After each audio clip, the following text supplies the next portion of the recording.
Kanchan Raj Anshu recording studio मोहली चौक। झूठे बोल के हमारा के मिले ले बोलही गे, ले बोलही गे, ले बोलही गे। 12 बजे रतिया अन्हरिया में बोलही गे, चुम्मो न देनी भाई बासे पीटा बनी गे।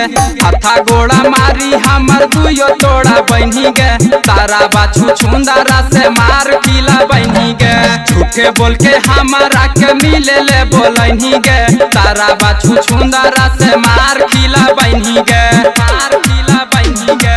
तारा बाछू छुंदारा से मार किला बनी गे, मार किला बनी गे। डीजे कंचन राज मुजफ्फरपुर मार किला बनी गे। इतने जानल यो कर्मी विश्वास घात गे, विश्वास घात गे।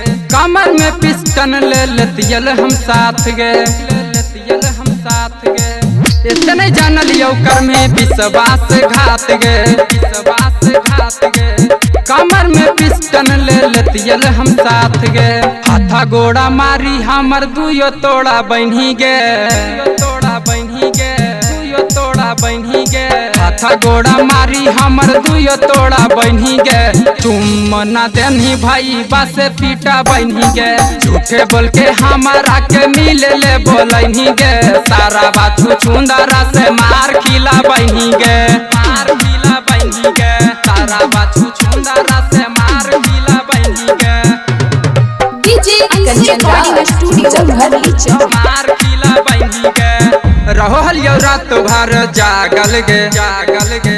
हो गेल यो तोरे चलते पागल गे, पागल गे। हो गेल यो तोरे चलते पागल गे, पागल गे।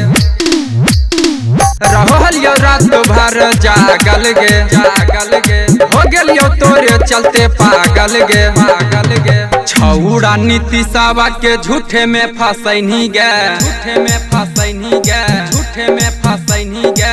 छौड़ा संतोषवा के झूठे में फसैनी गे, तुम न देनी भाई बासे पीटा बनी गे। झूठे बोल के हमारा के मिले ले बोलही गे, सारा बाछू छुंदारा से मार खिला बनी गे।